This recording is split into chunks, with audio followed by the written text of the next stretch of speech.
Hello,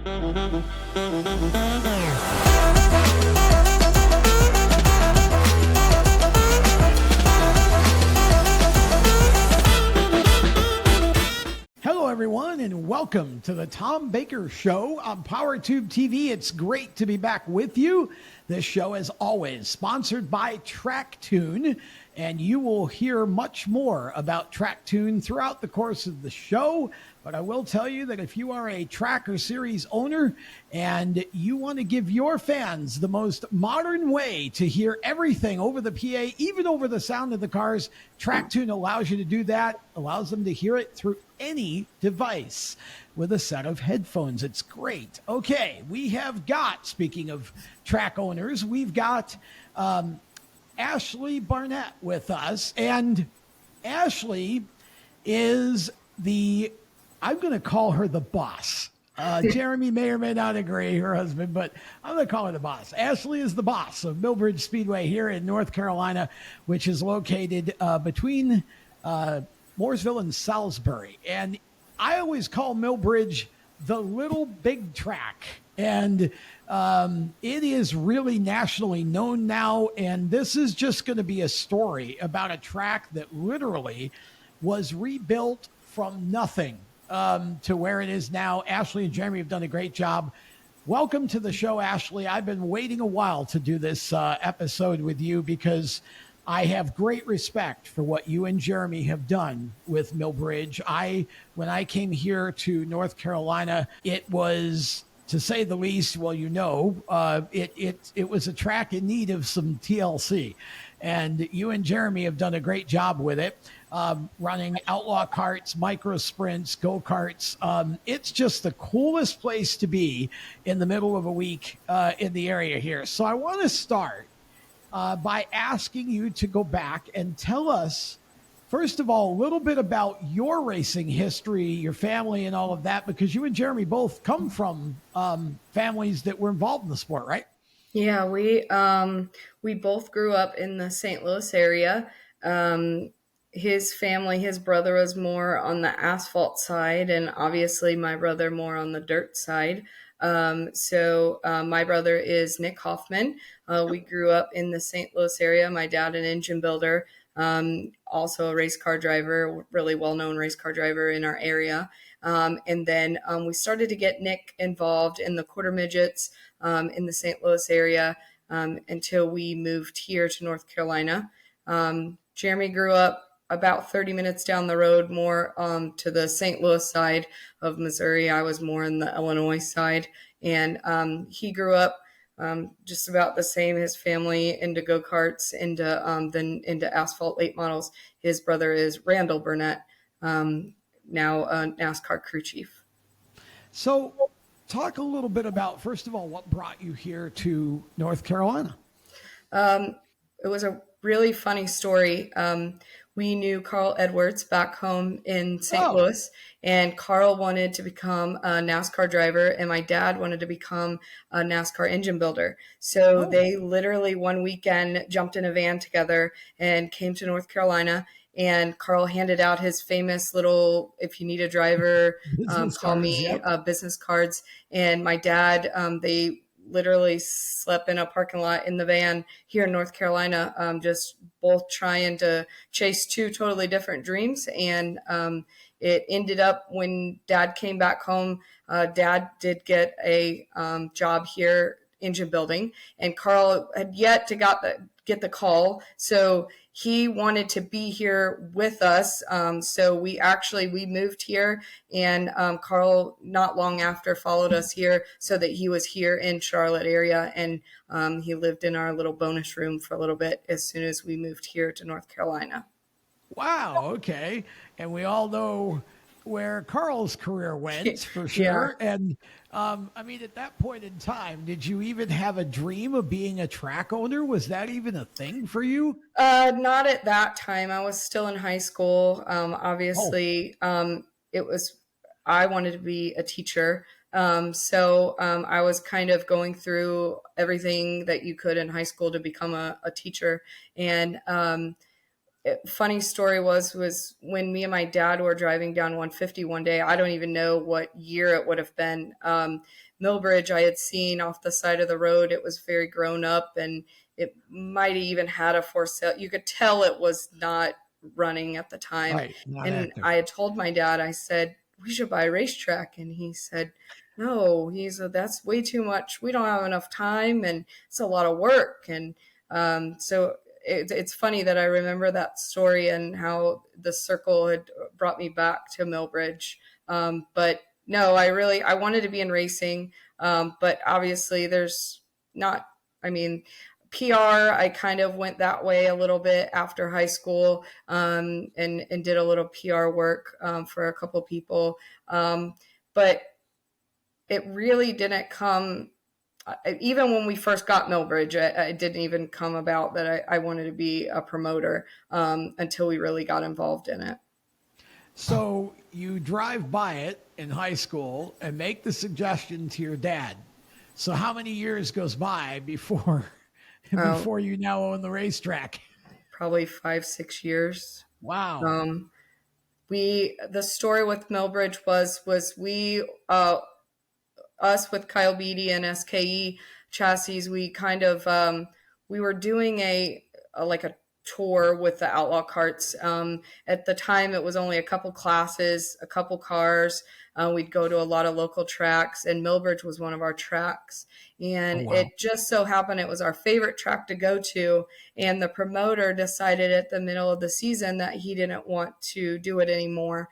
And obviously, without a promoter, it was going to be closed again. And we really wanted to keep Millbridge on our list of tracks for our season. So Jeremy and two friends, Nick Tucker, you would know that, Peak Shepherd, Sure. they went and signed the lease, and I guess the rest is history. But the funny story about that is he didn't even talk to me about it. He just came home and said, hey, we're going to lease a racetrack. And I said, I'm not leasing a racetrack. And he said, yeah, me and Nick and Pete, we already signed the lease. I said, you already signed the lease? And he said, yeah. And I said, well, I'm not working there. And he said, okay, well, we'll do it. And it only took about a couple months for the other friends to realize that it is a lot of work. And then it kind of fell into Jeremy and I's lap. And then I had no choice to have to work. So you actually, God gave you your wish from high school. Yes. You now had a racetrack, but you owned it basically. Yeah, we leased it. We leased it for a couple years, and then we realized that if we really wanted to put as much work and money into it, obviously the smart way would be to own it. So the owners of the track, Barb and Al, we were really close with them. They're basically our grandparents here in North Carolina. So they wanted us to succeed, and the only way we wanted to do it is if we lived here on property and purchased the track. So they made that possible for us. They wanted to see it continue. Obviously, they didn't want someone to take it over or buy it that's going to mow down the racetrack. They wanted it to stay a racetrack, and they knew with Jeremy and I that we would take care of it and keep it going. I bet they didn't expect it would be like it is today, though. No, and maybe not at all. neither did you. No, I don't think we did. No. I mean, so when did you officially take the track over? Our first season was in 2011, and then we purchased in 2014. So you've been about 12 years, 13 years at it.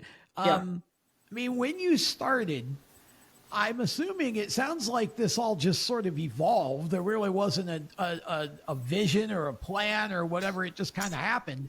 So I'm curious, when you first started, what were your expectations? I mean, what were you thinking about? How far ahead were you thinking? And how did the first year or two go for you? Because I know as any new promoter, there's going to be obviously growing pains and mistakes made and things like that. But how did the first couple of years go? It was hard.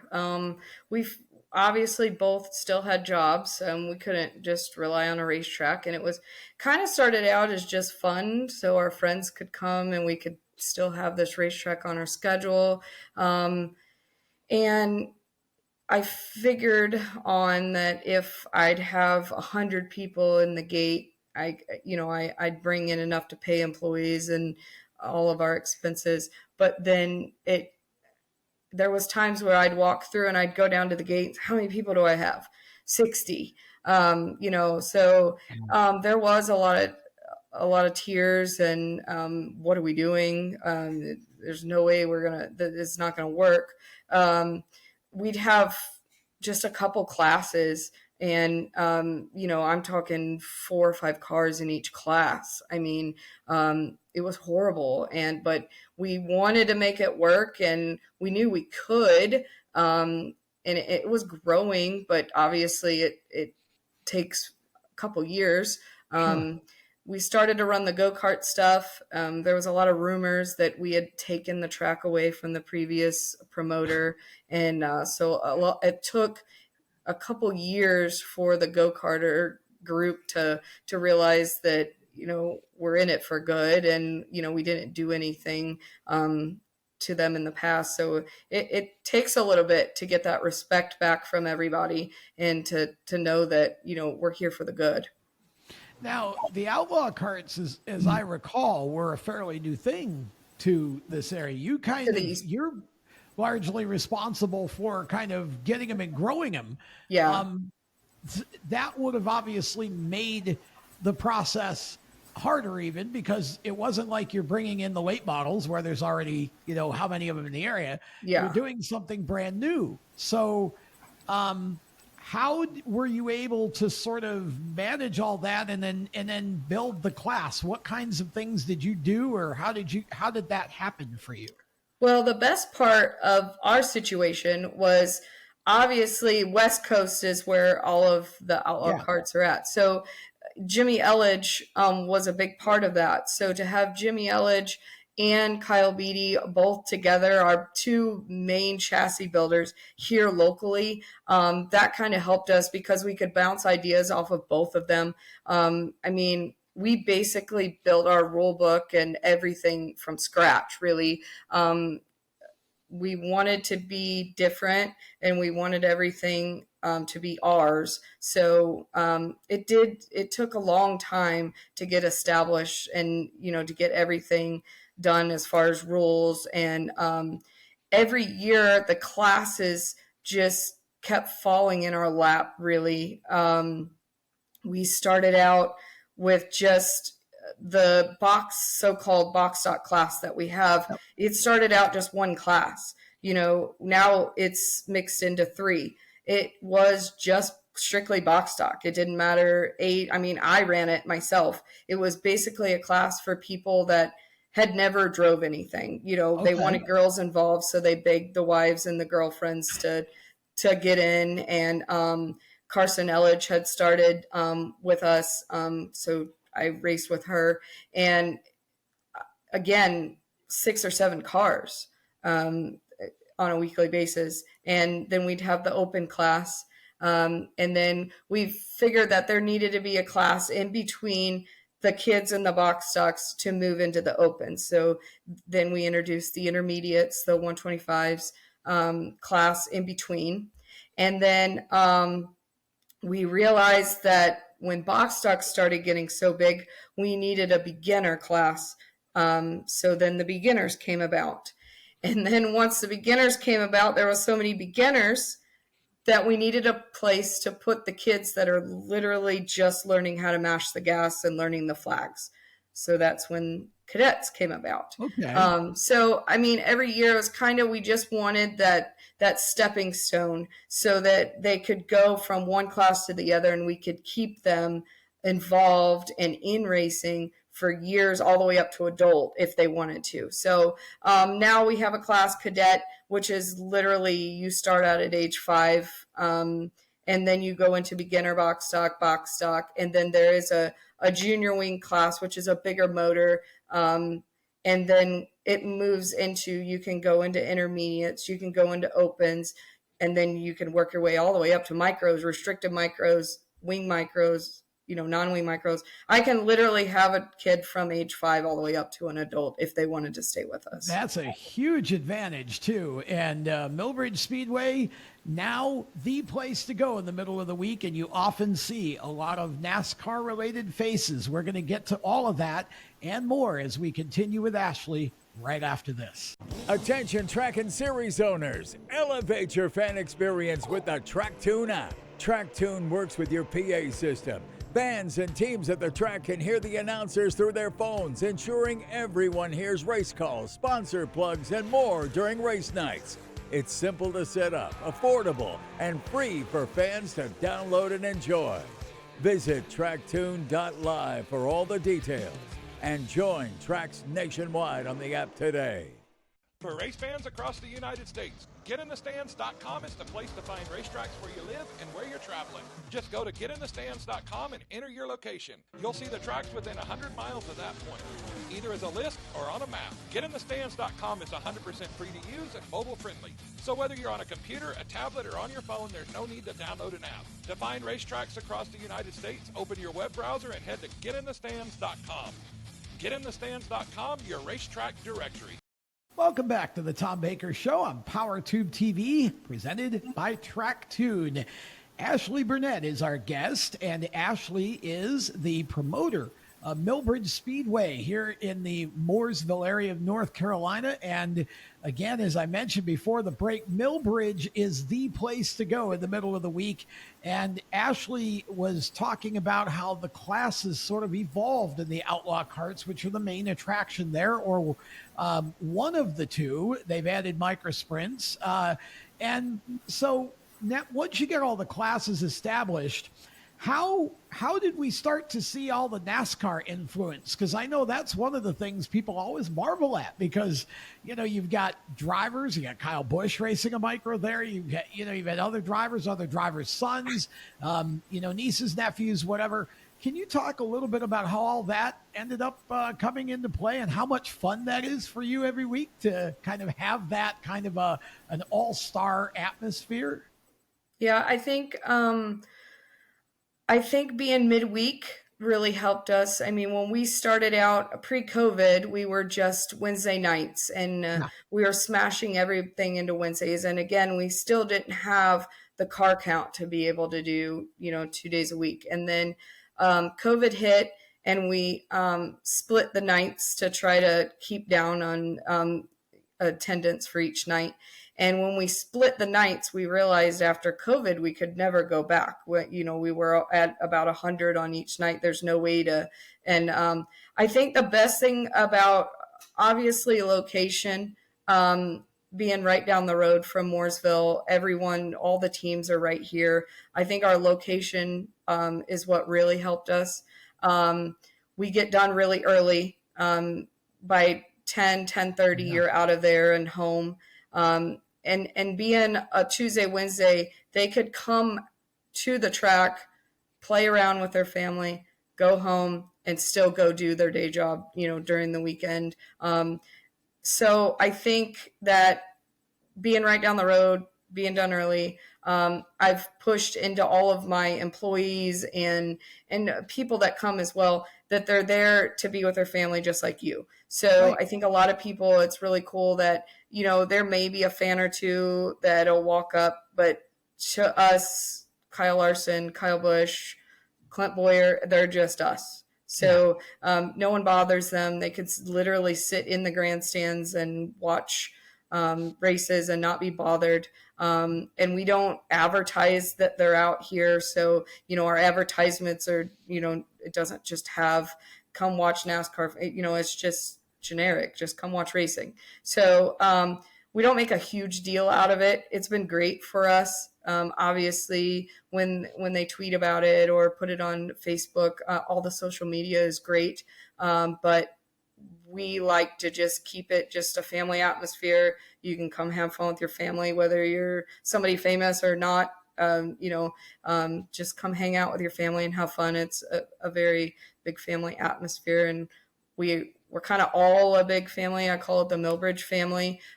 So, sponsors, fans, I I have a lot of really big Millbridge family. So I think the family atmosphere and that they can come out. A thing that they've been doing a lot too with the micro sprints is Chevy and Toyota will bring their cup drivers out and kind of switch off days for practice days during the week as well. Just that reaction time, with Millbridge so slow and so small, and how big and fast the micro sprints are, it kind of really helps them with reaction time. And they did use it a lot whenever when Cup went to dirt. We were booked up a lot with them, just because a lot of them they've never been on dirt before, so a lot of them threw them in micro sprints, and I think it's a tool that the teams can use as well. Being right down the road, our prices with track rentals are really cheap, so I think they use it as a tool to just kind of stay sharp, and also stay sharp on the dirt as well. Yeah, and it's always fun watching those guys go out. And you had your invitational there recently, and it was fun to watch Ty Gibbs, who I know has always wanted to run dirt. For the longest time he couldn't, and then finally is now, and it seems like he's just really enjoying himself. And Kyle's racing there, and it's just been fun to see that sort of thing. Let's go back a little bit. I'm curious what some of your early kind of growing pains or challenges that you had when you first bought the track. Well, mostly just obviously employees is the hardest thing. Just keeping people there. I like to keep the same group of people every year, so everybody knows where they need to be at what time. When you take over a racetrack like we did, when we took over the racetrack, obviously it had been going for years, but not technically. No one has given it TLC and kept it maintained and cleaned. Our biggest challenge when we first got it was just trying to get the sponsorships, because when you're brand new, no one's going to sponsor you. They don't know if you're here for a season or if you're going to be here for 20 years. So it was really hard to get money for anything. And you need that money to put, we put everything that we get right back into the facility. So cleaning everything up, getting it to where our standards, and then every year we just kind of added a little bit every year, big screens, scoreboards, just cleaning up the facility and making it as top notch as we can as what we got, really. So it was more just sort of bringing the facility up to your standard or where you wanted it that was your biggest challenge early then, it sounds like.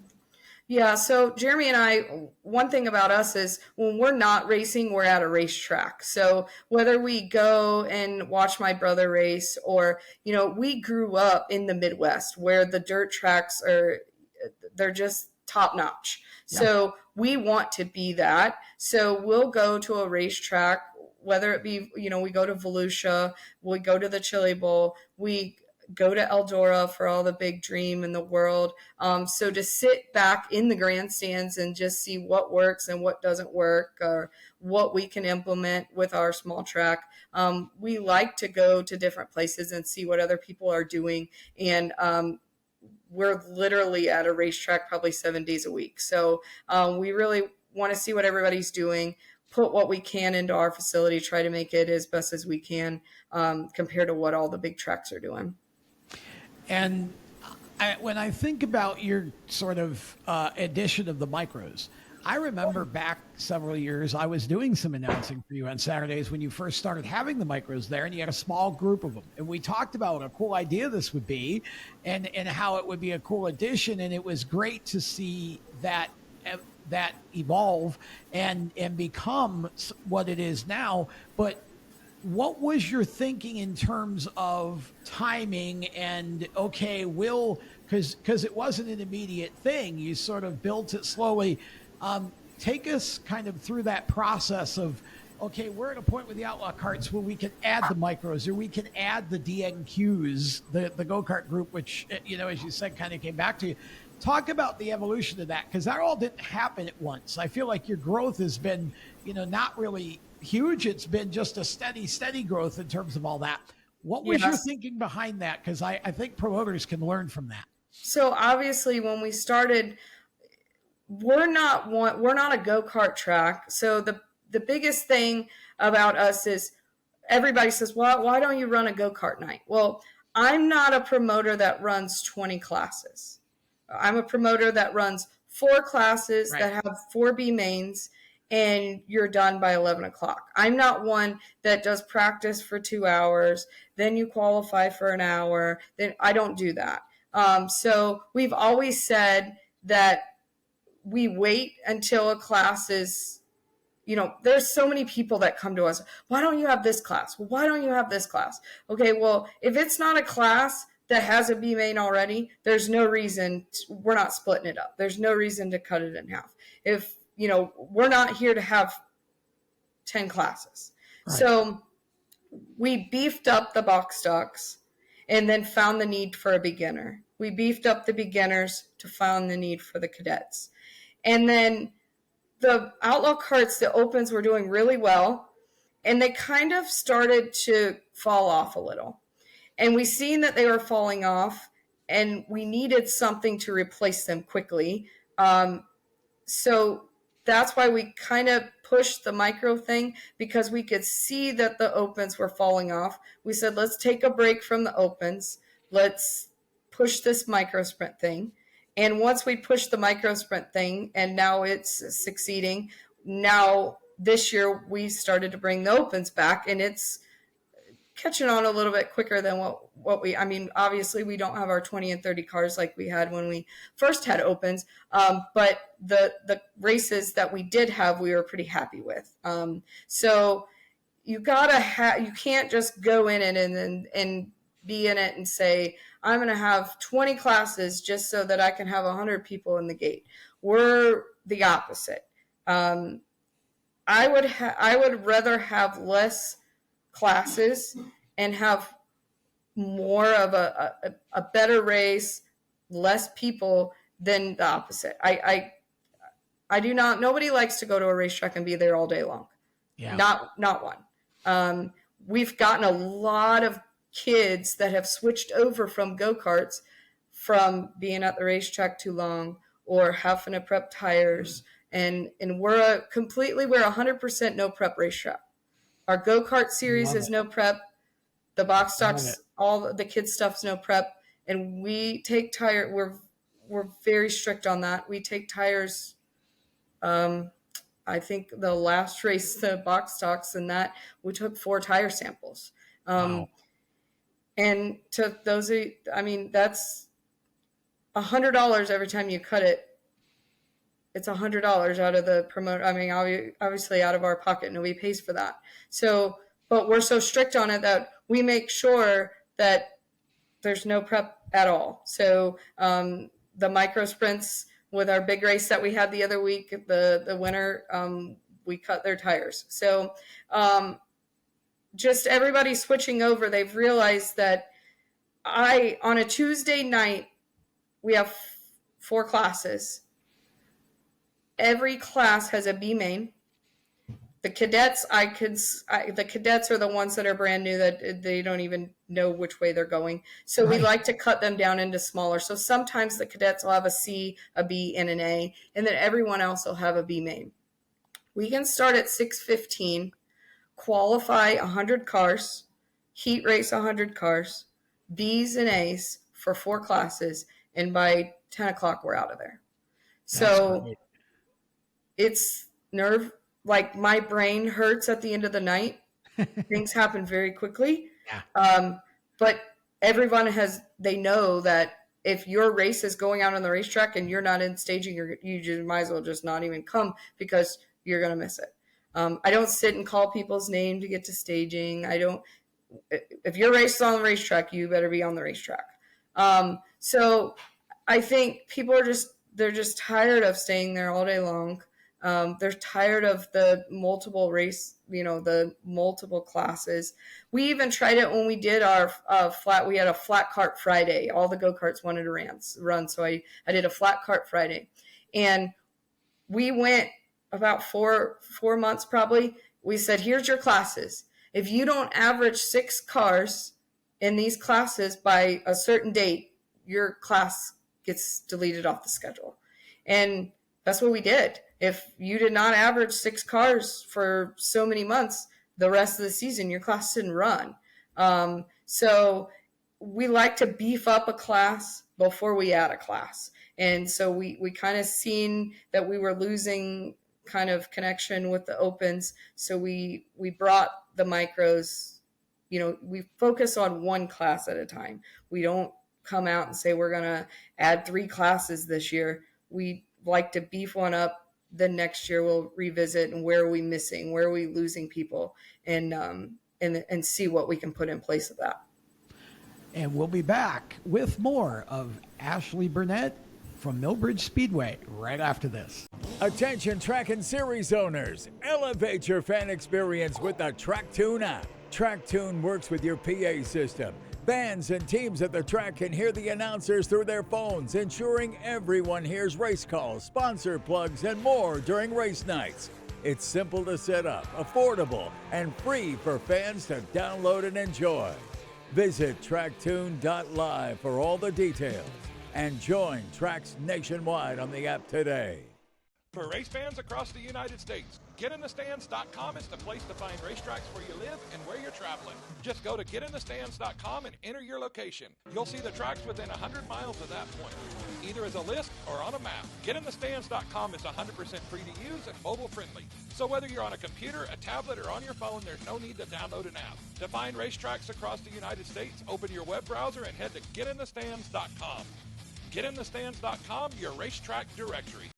Welcome back to the Tom Baker Show. Ashley Burnett is our guest this evening. Ashley is the promoter of Millbridge Speedway here in Mooresville, North Carolina, between Mooresville and Salisbury, right on 150. Can't miss it. You mentioned in the last segment about how the open carts, the open outlaw cart division, it peaked and then it started to fall off. What do you attribute that to? Because I was a little surprised to see that happening. I think a lot of it was the price of them.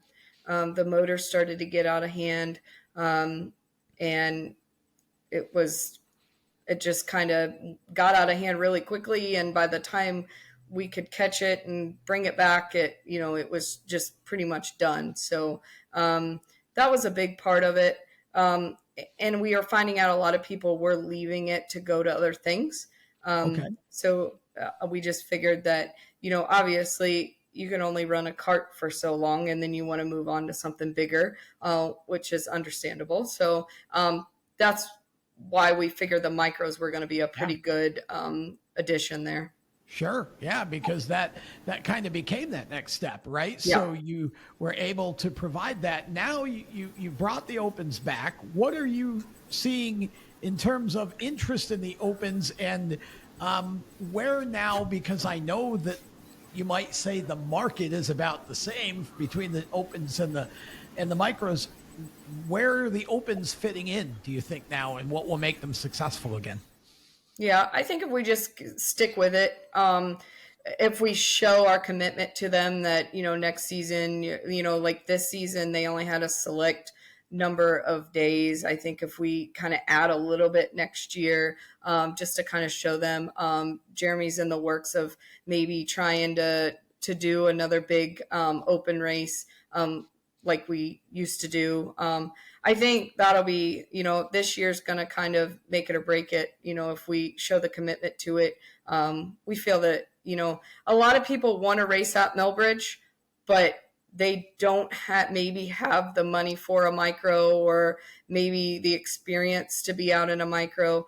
So it is a class that we really do need. The intermediates, that's great as well. But someone coming in that's a little older, they might want to run, the open class instead of jumping into a micro. So it is a class that we need. So we are excited to kind of build it back up and make it what it was. It's been interesting for me over the years that I've been here, and since you all have been running, to see how the growth of the classes has taken place, but then also, as you mentioned, to see how there have been so many drivers that have gone from Millbridge Speedway to go do other bigger things, whether it's in NASCAR or elsewhere. Talk a little bit about what you see with all of that, and maybe how you see the karts and, of course, now the micros being a part of a driver development path, if you will, as compared to, say, the Legends or, other types of cars. What do you feel like the advantages and disadvantages? Yeah, honestly, I think, I had a lot of them from the beginning, but I think the opens is what really contributed to that. If you ask the Quapple boys, they'll tell you that an open was the hardest thing they've ever drove in their life. So I think that if you can handle an open kart running the wall at Millbridge Speedway, I think that it kind of opens the door to be successful in pretty much anything. Both of the Quapples, they started out in, what would have been box stock, beginner box stock. Ethan Mitchell, same. Max McLaughlin, same. Yep. So, I mean, all these kids, I actually did have Ty Gibbs when he first started. He was in a box stock and then, obviously lost him for a little bit there. So, technically, I say they're my kids. Technically, he is one of my children. I think the open karts is what really contributes. Obviously now a micro is about the same, but the opens it's a different animal. So if you're not all the way 100% on the wall in qualifying, you're off. So that kind of reaction and between the micros and the opens, if you can run around there right on the fence, I mean, it's pretty much setting you up for anything that you want to drive. And talk a little bit about preparing the track too. And I know obviously probably Jeremy would be the person to talk to, but you of course are a part of it as well. But what with the track prep, because people complain about dust or whatever, too dry, not dry enough, whatever the different conditions.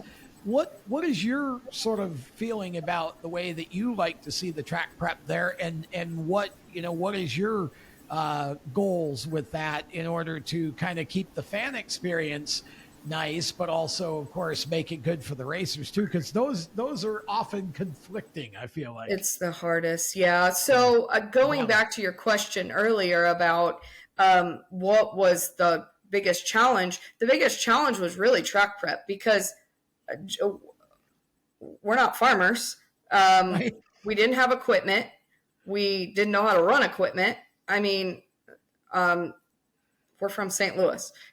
So when we first took over, we'd have a tractor here, and then we found out that we needed a grader, so then we bought a grader. So obviously we're in a really good position now. Jeremy's learned a lot. We have a lot of people that we lean on and ask questions to. I think he's one of the best in the business. I'm not just saying that because he's sitting right over here in the same room as me. But if you can prep a go-kart track for go-karts, you can prep a track for anything. Because it has got to be smooth from top to bottom. When you get a big car on there, even the micro sprints, he still makes sure it's 100% for the micro sprints. But if you go to any of the big tracks, even Eldora or anything with the big cars, every one of them's got holes and ruts and the rough, and he preps it to where there's not a hole on the racetrack. So if you can prep a go-kart track for a go-kart race, you can do anything. So the biggest thing with us is obviously the red clay sucks. We hate it. We're from the Midwest. Yeah. We want brown, black dirt, period. We hate the red clay. we've come to realize that there is no way to make red clay not dusty. It's just not possible. People don't understand that. They don't understand that there's different types of dirt. They see the color and they're like, oh, it's just a different color. No, there is just no possible way to make red clay. It doesn't get dry slick. There's no like dry slick racing without the dust. I mean, it's just, you just got to get over it. Which shows as well, if you go to any of the big dirt tracks here in our area, they're all the same. It's just the product that you're dealing with. We've all tried different things. We've all leaned on each other to try different things to put in our water. It's just impossible. So it sucks. I don't want fans to come and the World Finals dealt with the same thing when people get online and bash them about it being dusty. There's just nothing they can do. Literally, there is nothing they can do. If you see a really good race, you have to just be happy that you've seen a good product race, even if you're a little dusty at the end. That's just how North Carolina dirt is. So it's tough for us because everybody complains, oh, bring out more water. Well, that is not going to do anything. You can put water and water and water and water on that racetrack all day long, and when you get to the end, it's going to be dusty. Does not matter. So I think a lot of tracks, you just got to accept it. As long as I just want to give a good product of a race to fans. If the race is good, I don't really care if it's dusty. They can get over it. Now, obviously, they're not going to get over it if it's one lane on the bottom and dusty. So he does a great job at putting on a really good race, passing front to back. I mean, slide jobs every corner. I think when the fans come and see that, they forget that they're dusty.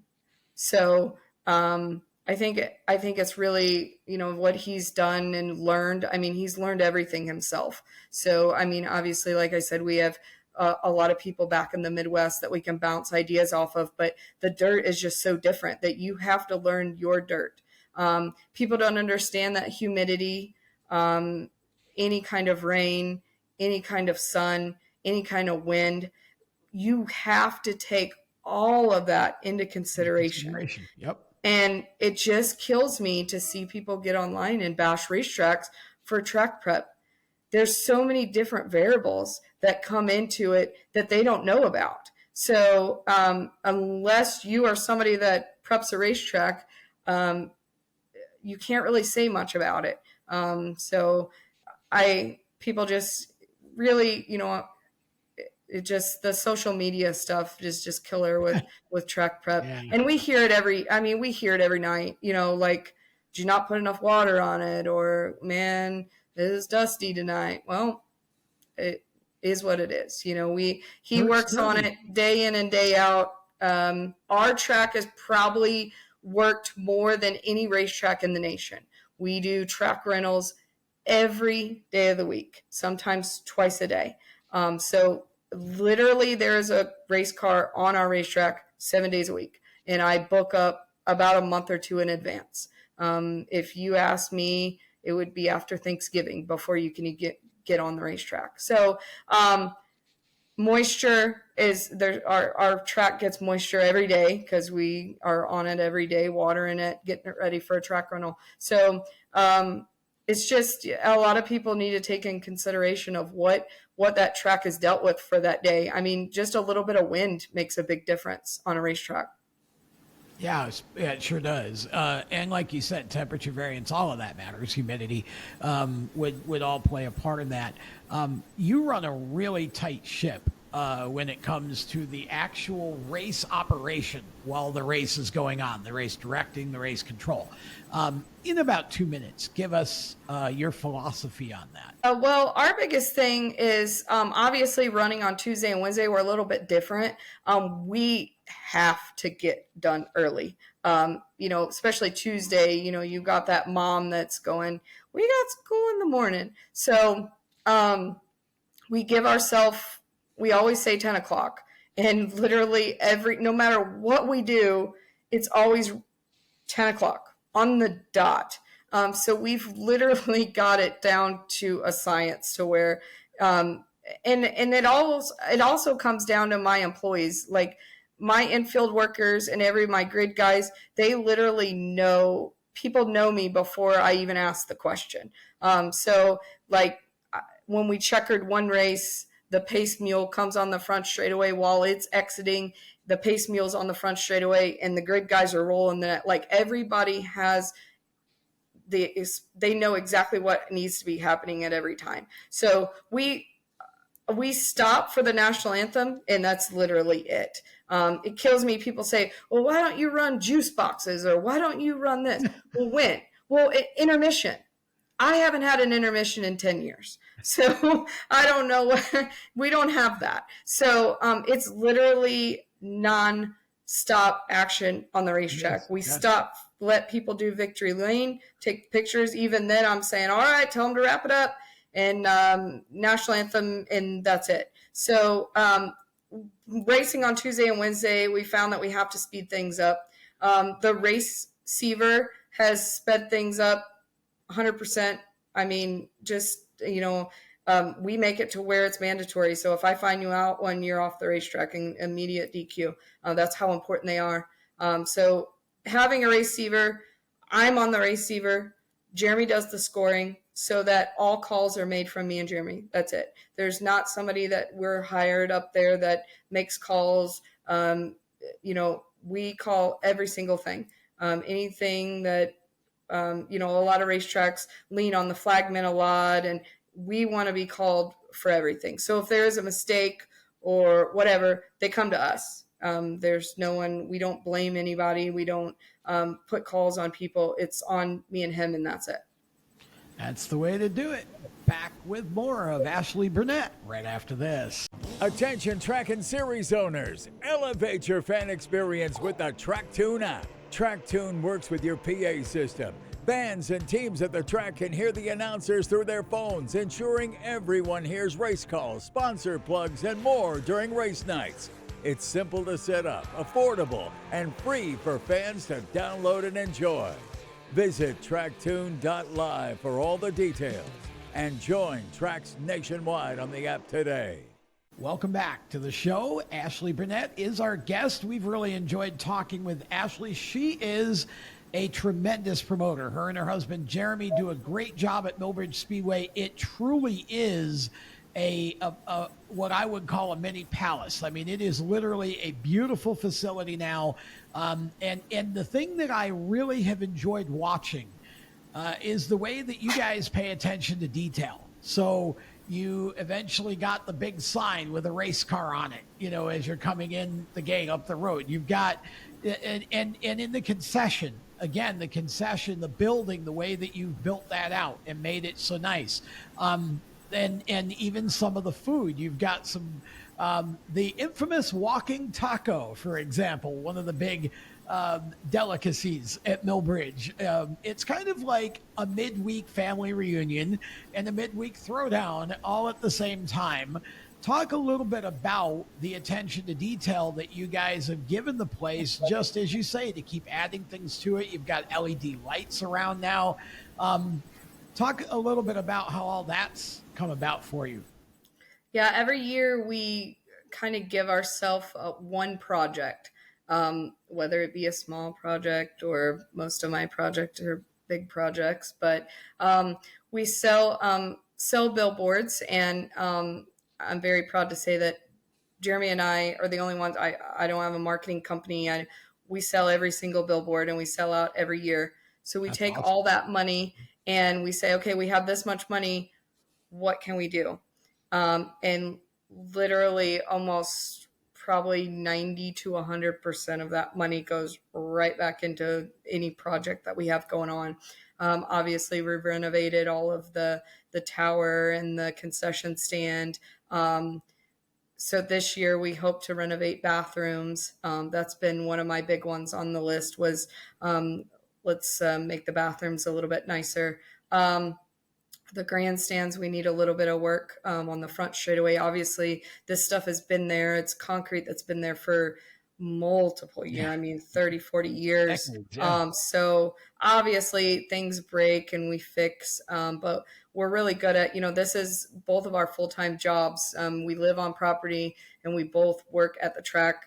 Right before I got on with you, I was up packing the track for a track rental. So we kind of switch off to help each other with track rentals and watering the track. I'll get in the water truck, water it down for them, and get it ready for a track rental. But every year we just try to find something more to do. The big screen, we had a friend from California that found the big screen. It was a used big screen, and he flew down from California and helped us put it together and put it up. We've done the scoreboard one year. The lights, Musco had come to us, and they do a program to where they help out local football, baseball, little leagues. And he's big into racing. And he said, I feel like you're like the little league of racing. So they helped us out with getting the lights up in a program with Musco. So every year, that was our last year's big project, was the new Musco lighting. So every year, I know I'm going to eventually kind of run out. Obviously, with everything that we got going on with the county, we got a lot of eyes on us. So we kind of have to be careful with what we kind of do. So we're more in just the renovating. We're not allowed to add anything. So we kind of just like to just kind of polish things up, just make it look a little bit nicer, to do the best that we can to bring that experience to everybody that comes. How do you find the energy to do 2 to 3 nights a week? Because it seems like you've got the go-karts, you've got, your outlaw carts, you got the micros. How do you find the energy to do all of this? Yeah, it's hard, especially in the middle of summer. There is a couple of days where D&Q will like hop in on a Monday, and it'll be like a D&Q Monday and then Tuesday, Wednesday, Saturday. That's what's tough, because I don't like to order food and have it delivered for our concession stand. I like everything to be fresh for that week. So I also will go out and do all the shopping for the racetrack, for the concession stand. And obviously that feeds, if we're a 4-night a week, we're almost at 2,000-3,000 people a week when we have a full week like that. So lots of trips to the store.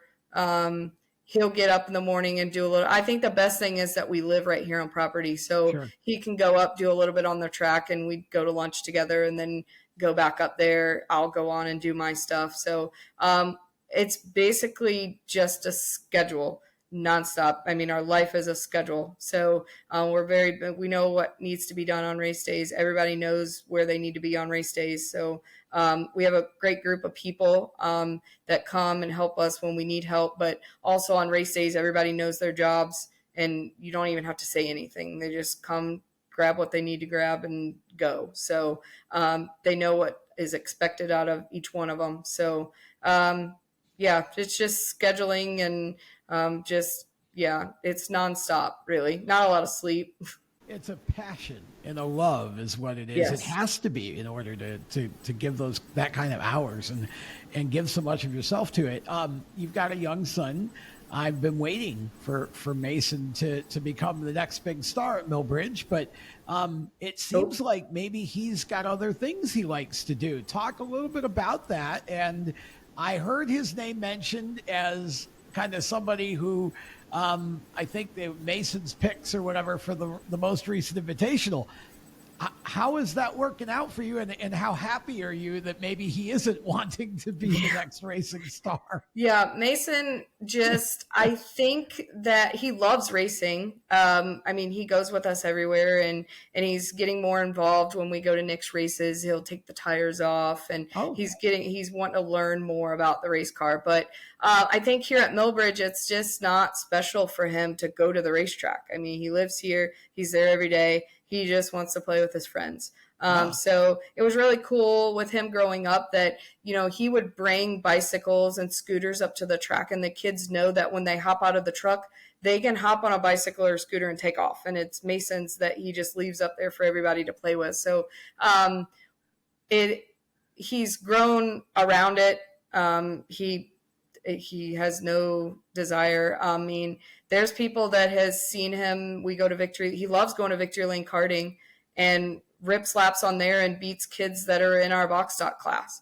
But okay. and he'll get on iRacing, and I mean, it's just, he's really talented, but he wants nothing to do with it, and I'm here for it. Whatever he decides to do. He's gotten more involved in media. He started hustling his friends with filming them on race day and making really? $10-$20 on race days. So I think a camera is in our future. Oh boy.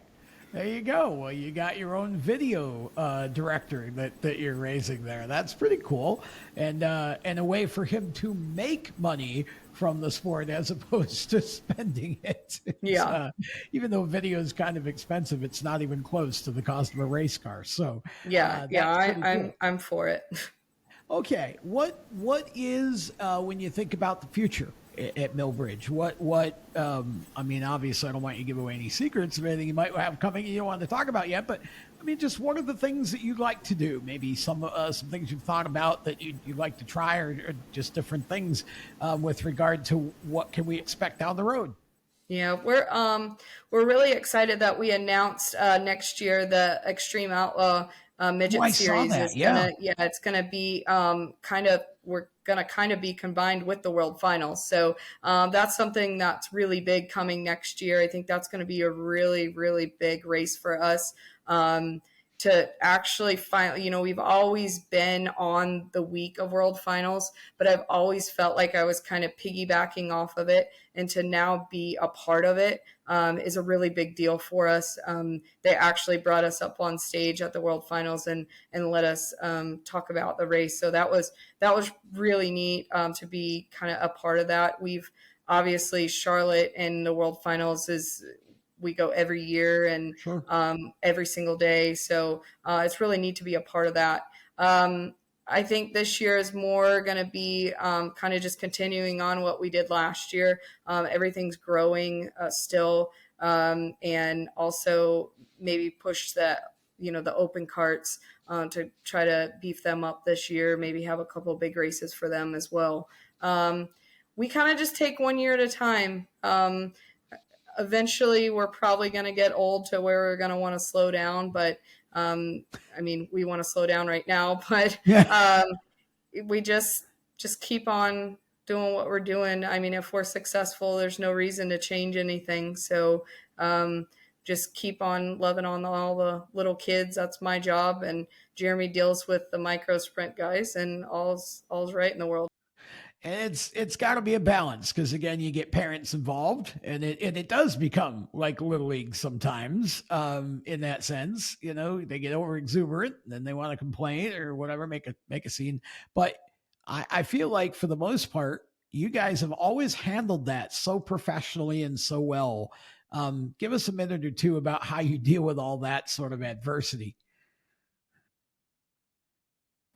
There was times I remember before that I would come home and just cry because I just didn't understand it. I would be upset that somebody would post something about me online, or and I would delete Facebook, and I don't know if it's older age or honestly I don't care anymore, really. I mean, if you have 100 cars and 3 people are calling you names and telling you that you're a horrible person. It's a good night. Let's not care about them 3 people. Let's care about the 90 plus that loves being there. So there's miserable people everywhere. So I always tell people in drivers meetings that there's going to be rules that are not going to go your way, but then the next week they're going to go your way. So we have strict rules. Everyone knows you follow them rules or you don't come back. So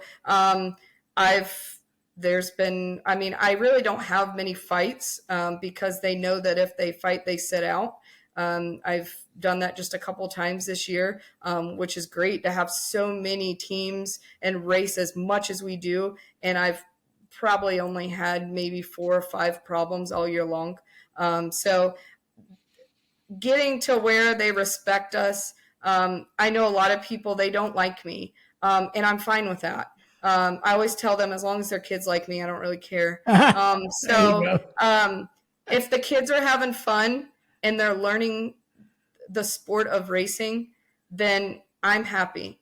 Everything else doesn't matter to me. So I'm doing what initially you had asked, what I wanted to be a teacher to little kids, and I was in love with racing.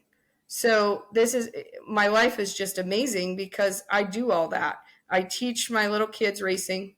I teach them how they need, obviously how to race, sportsmanship, everything.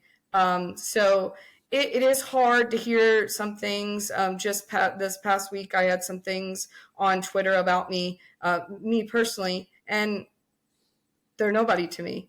They're not anybody that comes weekly. Doesn't matter to me. So it doesn't bother me much anymore. We just keep our head down, keep going.